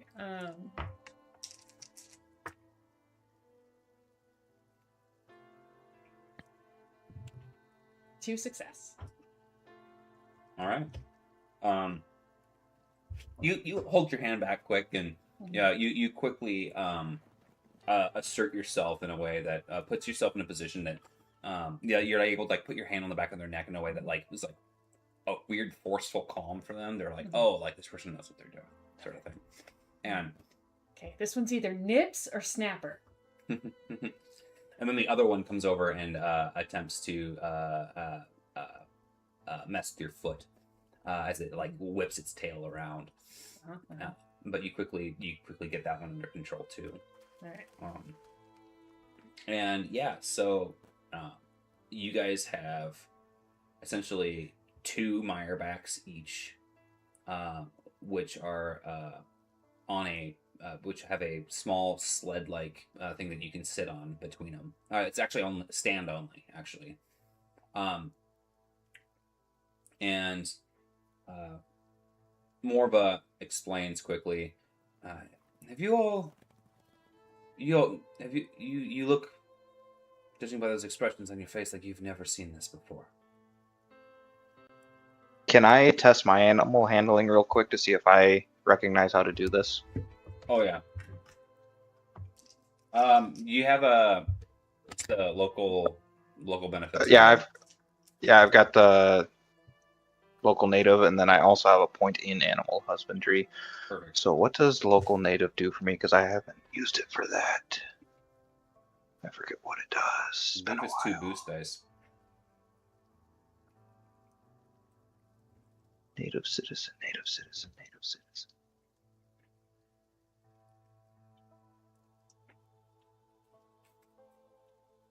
It's not there. God damn it.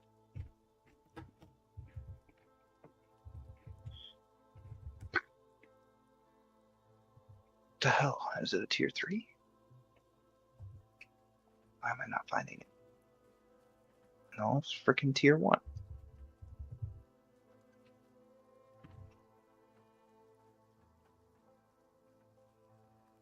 For some reason, it's not showing up in the tier 1 list.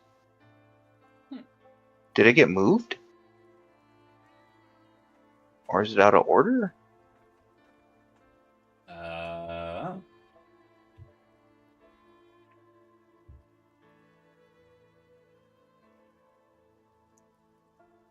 Or is it one that you gave me? Oh, by the way, I have O'Day's Holt on the map. So that's where Stefania O'Day is, the last place that you've seen her at. You can continue with the other people real quick. I can't find native citizen. I think it might be on my original sheet when you had me create him. Yeah, so each of you in kind gets one of these. Your one of your companions, Homebrew, is pretty averse to it because she goes, "No, I'll stick with Mary," and pats her old mountain goat. Yeah, we did let her know she could keep her mount. And someone looks at her and goes, "That thing is not aquatic." And weirdly enough, she actually speaks the woodland tongue and is able to gesture and reply, etc. And it kind of catches them off guard. Homeford being the ranger, who's pretty worldly.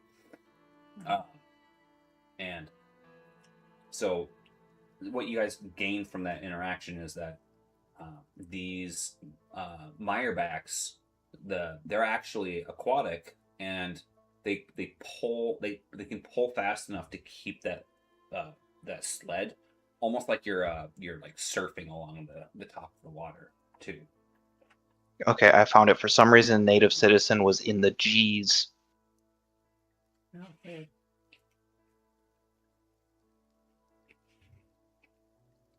All right. You know, like Knave. Silent G?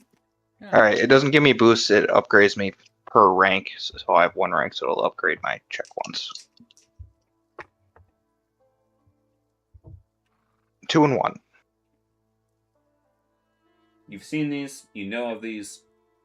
Generally speaking, you've been too big for these. All right. So, as she's saying this and Emery's doing her thing, I walk up to my pair and I just kind of look them in the eye and kind of do a low growl just to get them to heed. They scurry away. God damn it! You end up chasing them a little bit, but you catch up with them and grab it, and you happen to like muscle with the harness, etc. Because it's not necessarily your forte right now. It's like me walking 2 chihuahuas. Mm-hmm. So Homebrew doesn't need one, but Homebrew accepts, and yeah, I haven't heard anything from Ilya or Wretch. All right. Rolled a 3 for animal husbandry. Holy crap! Oh, do we need to do animal husbandry to ride him? You will, yeah.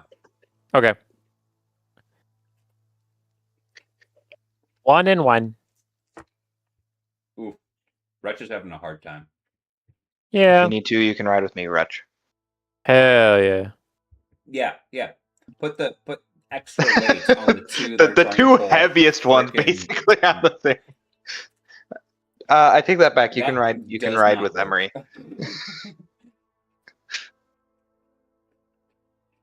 Homefred offers you to ride with her on Mary. I accept. Oh, you gonna do something with home, Fred? Yes. You guys gonna Yes. Are flirt? you on the front or the back? Uh, You're sitting in between the horns.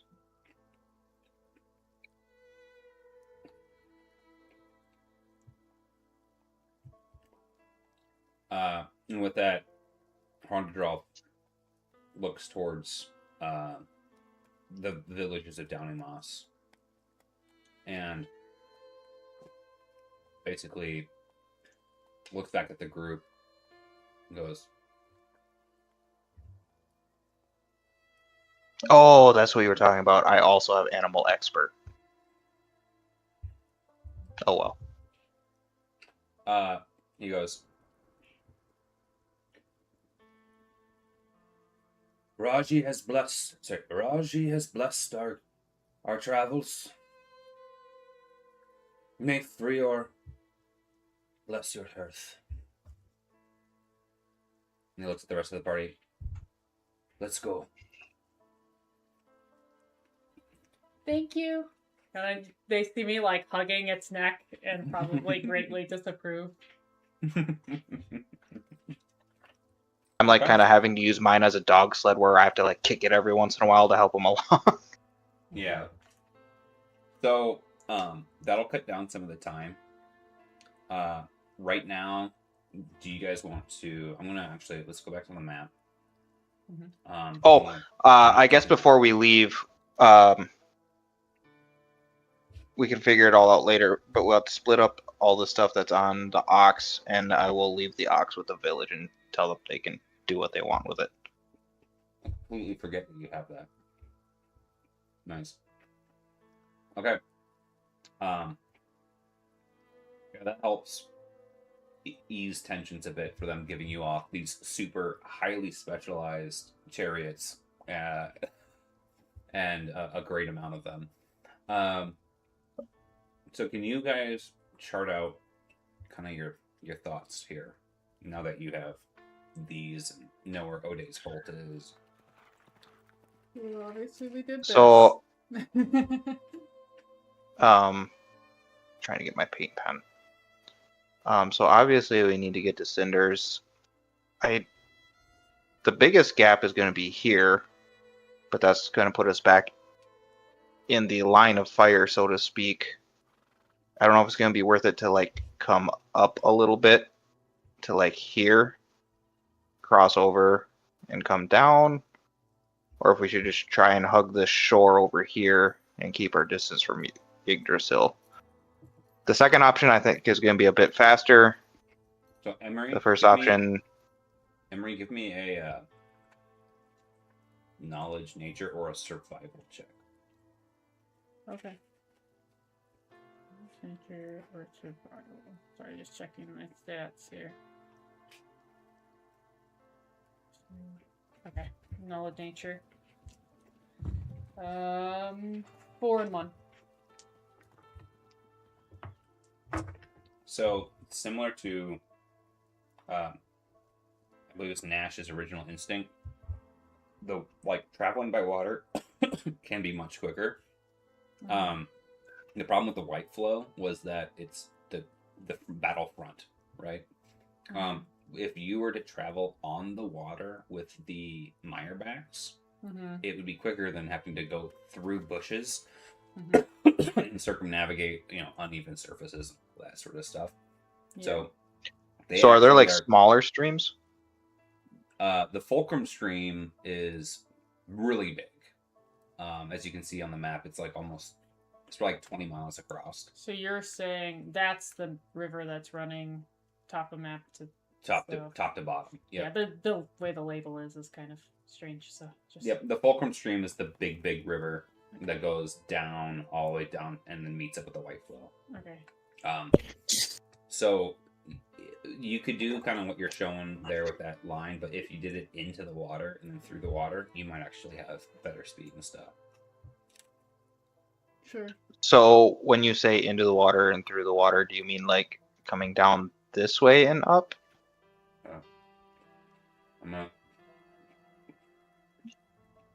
I'm not hearing you. I meant doing this instead of going right along the shoreline.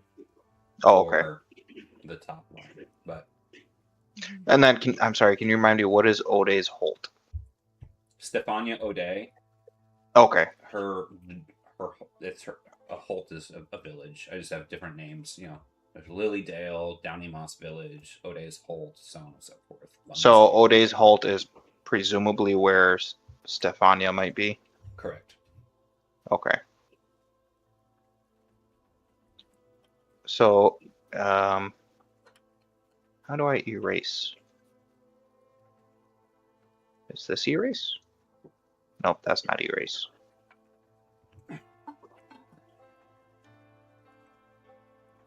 So what's the diaphanous wind? The diaphanous wind is that smaller river. That's an offshoot from the Fulcrum stream.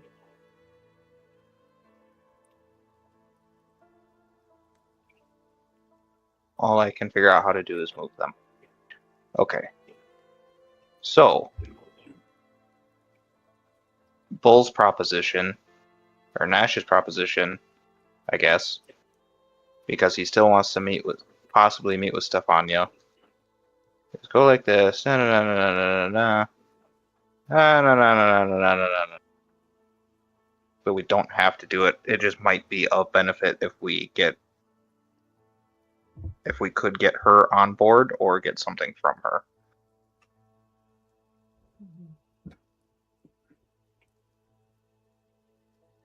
It's either that or we just cut out the up river travel and just go like that.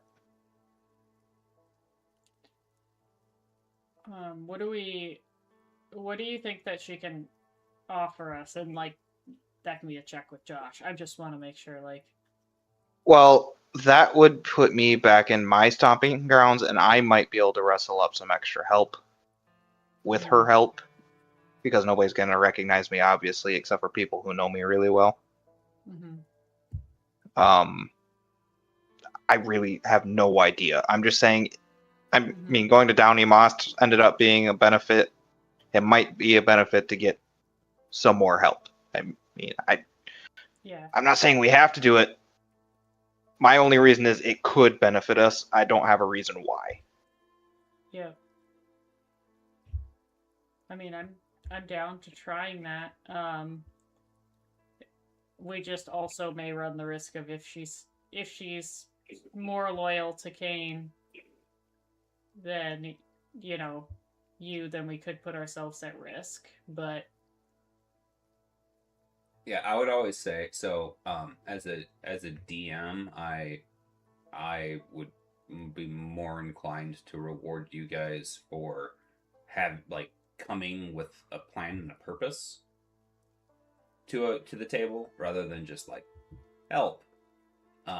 So just as a food for thought there, like for instance, Emery was the one who thought of the steeds originally, so sure, that's kind of how that made it into the conversation, so to speak. You could get Stefania O'Day to give us a pass. That would help too. Yeah. The only way I think, if she was willing to help, that she could help was either to give us some intelligence on what's going on in the area, and maybe if any of my friends from back then are alive, they might be willing to join us. Mm-hmm. But I don't have enough of my backstory in front of me to know quite enough of what goes on there.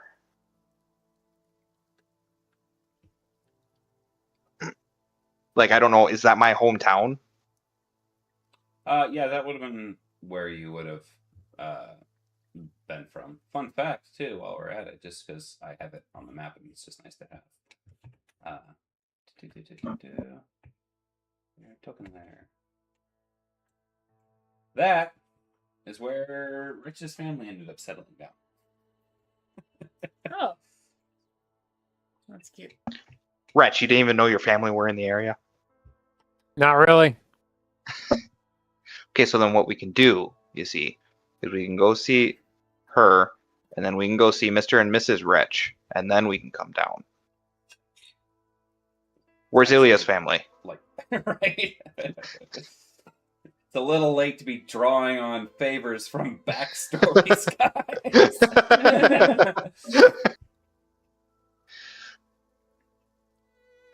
I don't know. It's just Herandra de Rolf mentioned her, so I thought that maybe it was a point to go see her. Yeah.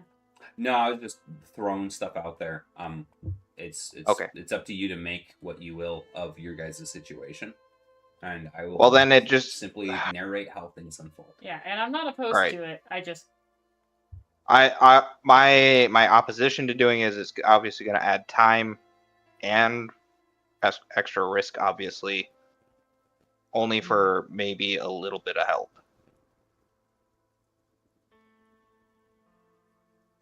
Ilya or Wretch, what do you think?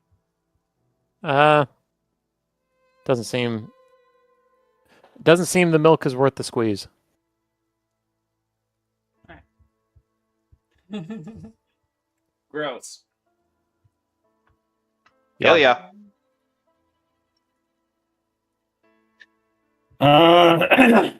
Less risk, less time is good. All right. All right. So I won't go see my grandma. Visit with her after. There won't be an after. Didn't you get that? Oh no. Okay, fine. We can go see your grandma. I'm sorry.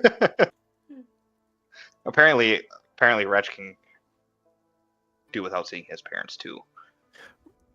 I am a loner. It's okay. Do you guys have a rough past? Did they? No, they're you? chilling. But I also don't want to bother them. I don't want to drag them into all this bullshit. Are both your parents rats? No, one's a fucking tree. What? Yes. Yeah, the rats. I don't know how interbreeding works in this universe. Let me tell you, I have thought about this, and I have a tree. Of how did we end up with so many different forms of Wooland? Well, Lund actually, and we're gonna actually wrap up there for the night, just so you guys know. But Wolund are shapeshifters. They slowly, over time, adapt to their environment. And the problem that they have is that even though they're very long lived, their memory is only like, I think it's like 50 years. So they constantly are forgetting things as they continue to age. And so they just change and adapt and mold to their environments. So if you were to go and live somewhere else as a Woolund, you might lose your, like, if you were still a Woolund, you might lose your horns and start to adapt and gain something else. But then there's also Awoken. So, like, the frog person isn't Awoken, he's not a Woolund, right? There's different, like, races like that. The cat people, the dog people, the frog people, all those sorts of things. But, anyways. So what you're saying is I'm genetically not a Woolund. Genetically, you're no longer a Woolund. Correct. What am I? A dog? You're a Gnoll. Yeah, you were biologically changed into a Generation 1 Gnoll. You can breed with other Gnolls to create more Gnolls.